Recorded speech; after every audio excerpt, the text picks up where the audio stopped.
Bonjour, ici Alexandre Cousin, pour une petite présentation, du script ZDFocus V2.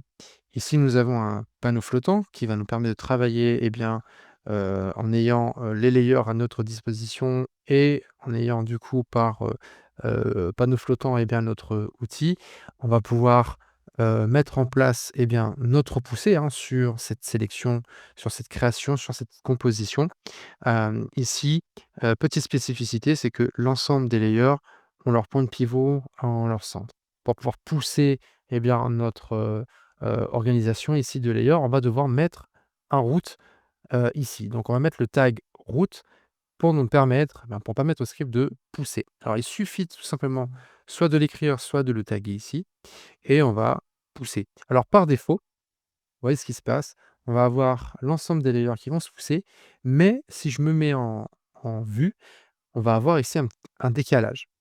Donc si vous souhaitez, pousser en ayant un décalage et que cela vous importe peu, dans ce cas-là, vous pouvez appliquer directement la poussée à partir du tag route ici. Donc je vais changer la valeur, vous allez voir, tac, ça va le pousser beaucoup plus loin.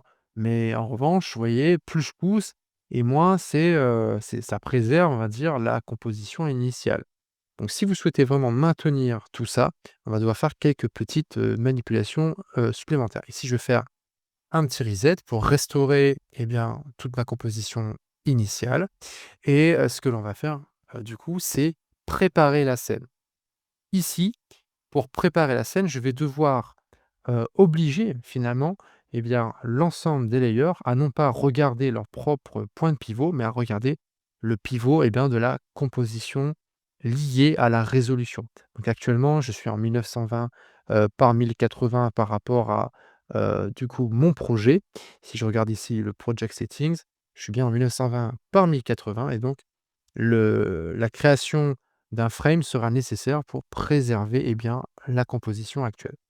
Donc c'est ce que je vais faire tout bêtement. Je crée donc d'abord, le tag route, hein, c'est obligatoire pour que ça puisse fonctionner. Sans ce tag, on ne peut rien faire et je vais créer ici, donc le frame in groups. Donc il va détecter ici le route et il va appliquer à l'ensemble des layers, un frame. On va se mettre dans le point de vue et on va faire frame in groups. Donc ce qui va se passer, c'est qu'il va organiser un groupe et à l'intérieur de ce groupe, un cadre et à l'intérieur de ce groupe, encore une fois, donc le layer. Donc nous avons, 2 nouveaux layers plus un nouveau groupe et nous permettant du coup, d'avoir avec exactitude le bon format. Maintenant, si je repasse en point de vue perspective et que je pousse à nouveau et voilà, donc vous allez avoir une préservation exacte qui sera lié au frustum de votre, caméra et donc avec exactitude, j'aurai, le même point de vue initial. Donc quand on le regarde de face, on a l'impression que rien n'a changé, c'est parce qu'il y a un alignement parfait. Donc si vous avez un projet PSD que vous importez dans votre, projet, c'est, assez intéressant de pouvoir préserver, la composition que, vous avez, préparée en amont. Bien sûr, il est possible de, pousser, sans respecter le frustum. Donc ici, je mets le scale comp à 0 et je vais pousser à nouveau sur Z. Alors on va avoir un recalcul qui va du coup pousser tout ça sans se préoccuper du coup, du frustum de la caméra. Alors bien sûr, je peux faire la moitié de la valeur, donc on est sur une valeur comprise entre 0 et 10. Donc 10, on respecte totalement le frustum, 0, on ne le respecte pas du tout, 5, c'est, entre les 2. Voilà, donc ça donne ça. On va pouvoir pousser l'ensemble, de notre composition soit vers l'avant, soit vers l'arrière. On peut, bien sûr, inverser aussi, hein, ici.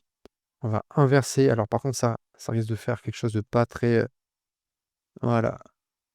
Voilà, ici, vous voyez, je suis obligé de, comme c'est inversé, de repousser vers l'avant, voilà, pour avoir l'inversion finalement, d'accord? Je vais, restaurer tout ça, je fais reset all et je vais donc pousser à nouveau à l'endroit. On a la possibilité de le pousser soit par rapport au premier layer, soit, directement. Donc si je désactive ça, vous voyez, on a quelque chose comme ceci. Donc si les layers passent derrière la caméra, ils vont devenir tout petits. Il ne faut pas oublier alors l'inverse. de pousser. Alors bien sûr, je peux mettre une valeur différente, on pousse de 1 en 1 et je fais à nouveau appliquer. Donc là, on retrouve l'ensemble de nos layers. Donc c'est plutôt intéressant, pour faire certains effets, hein, donc ça peut être, plutôt pas mal. OK?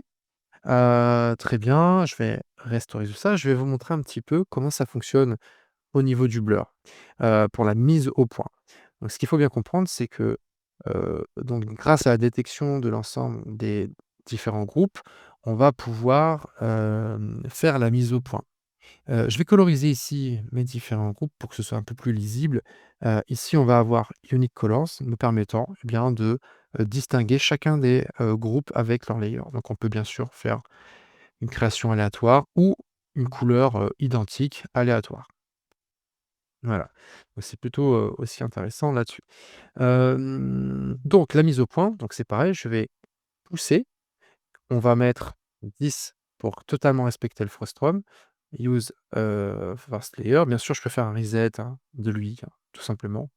Je remets 10 ici et on va avoir ici le focus Z qui me permettra, eh bien, d'identifier la position d'un layer dans l'espace pour me permettre de faire la mise au point. Alors déjà, par défaut, la mise au point se fait à 0.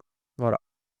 Donc on va, mettre une valeur, allez, on va mettre à 2 au niveau du blur et on va pousser plus blurrer, donc faire la mise au point, ici en faisant la touche apply buff. Voilà. Donc ici on a poussé, on voit que la mise au point s'est effectuée, à peu près, sur ce layer. Donc on le voit, il est ici. Alors il est un petit peu blurré, donc si on veut vraiment faire une belle mise au point, et ben, ce qu'il va falloir faire, c'est identifier du coup, eh bien, le layer. Donc ça va être celui-ci. On le sélectionne et on va piquer en fait sa position. Donc ici, je fais set from layer. Donc on a une valeur non pas de 0, mais de moins 0,5. Voilà. Donc cette fois-ci, je refais à nouveau donc apply blur. Attention, quand vous faites apply blur, il faut toujours être sur compo route, enfin du moins sur le tag route. Donc je fais apply blur et là on voit que ça c'est bien mis, heu, parfaitement net, donc pas de problème, OK? Alors bien sûr, cette mise au point, elle est un peu, trichée. C'est-à-dire que, ce que l'on a fait ici, c'est, ici une édition dans les propriétés avec une valeur sur le blur. Donc comme ici il est complètement net, on a 0 en blur. Si on regarde les autres, voilà, eh bien, on a une valeur sur le blur. Donc tout simplement, c'est, on a modulé ici le blur adjust dans les propriétés du blur pour fake, en fait, la mise au point. Alors bien sûr, je peux le faire avec n'importe quel layer. Alors pour plus de facilité, on va, par exemple, supprimer, les différentes frames. Ce sera plus facile à attraper au niveau des layers. On va faire, delete, frames, donc on va supprimer l'ensemble des frames. On va faire la mise au point, par exemple, sur ce layer, admettons. On fait donc set from layer et on recommence ici, apply blur, bien entendu, attention, pour rester sur route, hein. Apply blur et là donc j'ai fait la mise au point là-dessus. Si vous souhaitez du coup animer, vos différents, layers sur la mise au point, donc ça va être possible. Il vous suffira, eh bien, de filtrer, ici le tag GRP, donc underscore GRP. On a l'ensemble des layers qui apparaissent ici, on les sélectionne et il nous suffira d'aller dans les, layer settings et on va activer animated effects et on applique. Voilà, tout simplement. Donc là, ce qui va se passer, on va pouvoir comme ça, mettre une première clé à ce niveau-là. Donc on va faire blur, ici on va faire la netteté pardon, sur ce layer. On fait apply et bien sûr il faut être sur route, attention. Voilà, apply blur et on va ici à nouveau faire, la mise au point par exemple, sur, le layer bleu là-bas. Je pique. On fait donc attention toujours sur route, apply blur. On a modifié les clés, vous voyez, je fais la mise au point donc du layer bleu vers le layer, en arrière-plan là-bas de l'autre côté. Voilà. On peut bien sûr fermer notre groupe ou l'ouvrir. Donc ça, c'est plutôt pratique. On peut faire comme ça aussi. Quoi d'autre? Eh bien, on va pouvoir faire un update aussi, de la frame. Donc si j'augmente l'épaisseur ici, je fais update. Alors, ce qui va se passer, très bien, c'est que dans le point de vue perspective, on aura une mise à jour qui va s'effectuer. Alors je vais faire un petit reset. Voilà. Dans le point de vue perspective, on aura une mise à jour qui s'effectuera sans problématique. Par contre, si on est en point de vue ici, voilà. Si je suis en GPU caching, eh bien, la mise à jour ne se fera pas, toute seule. Donc il va falloir décocher, voilà, ici GPU caching pour, profiter en fait de la mise à jour instantanée. Donc vous pouvez réactiver GPU caching par la suite, lorsque vous avez terminé votre modification. Voilà. Voilà un petit peu pour ça. Alors, autre option qui a été rajoutée entre-temps, ça va être le jitter. Donc ça va vous permettre, eh bien, de créer quelque chose de moins mathématique dans la poussée.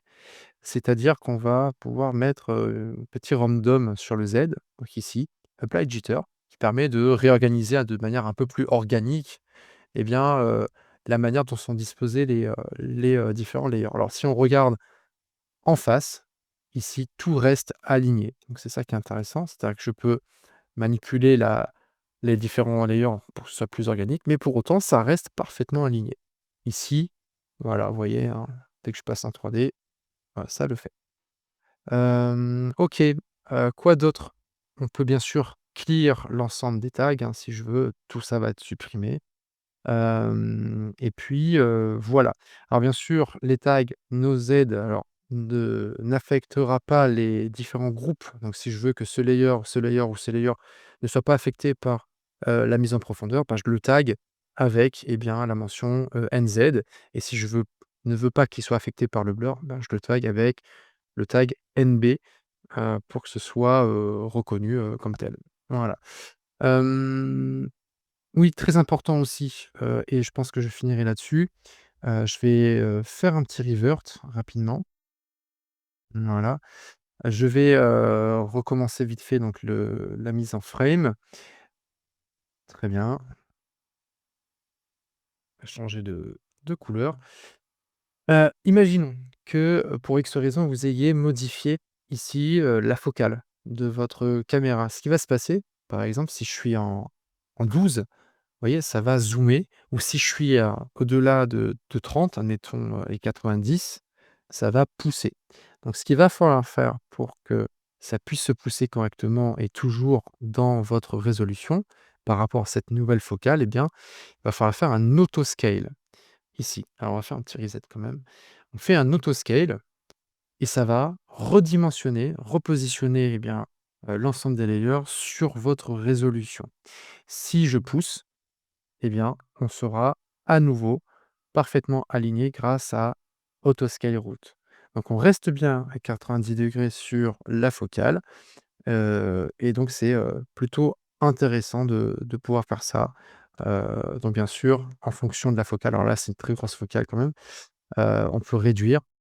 Elle est sur du 12 par exemple, 12, et on va réitérer. On va faire du coup, petit reset pour qu'on soit bien en face. Voilà, reset. OK. On fait donc autoscale. Attention, reset all, autoscale. Donc là, on est bien sur la résolution, et ensuite on va pousser. Voilà, donc n'oubliez pas, si vous modifiez la focale, de bien faire autoscale ici, hein. On regarde vite fait en perspective ce que ça donne, et voilà un petit peu, le topo. Donc je pense qu'on a fait à peu près le tour. Donc n'oubliez pas, si vous souhaitez animer, votre mise au point, vous sélectionnez, eh bien, tous les groupes. Donc vous faites, underscore, GRP, et vous allez, modifier directement les propriétés. Ici, vous faites animated effects. Voilà, et puis voilà, bah, je crois qu'on a fait un petit peu le tour, de tout ça. Ouais, c'est pas mal. Donc je vous ferai probablement une petite vidéo sur un décor issu de Photoshop, donc pour vous présenter, un petit peu les différentes possibilités si on importe un PSD directement, eh bien, dans Mo. Voilà, je vous dis à bientôt.